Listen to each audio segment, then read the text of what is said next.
Direktur PT Liga Indonesia Baru.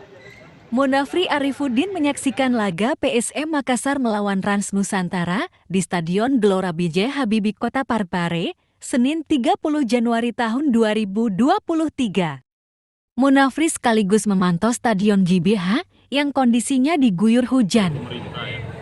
Dan kalau saya melihat cuaca kan tidak bisa diprediksi, dan tadi sudah ada kesepakatan dan kedua pemain yang dilakukan oleh wasit dan bisa dilangsungkan, ya alhamdulillah bisa berlangsung dengan baik. Saya juga datang melihat seperti apa kondisinya karena ini ada pembatasan jumlah penonton seperti apa. Nah ini yang harus kita lihat dengan baik, kita amati seperti apa yang bisa kita lakukan selanjutnya seperti itu.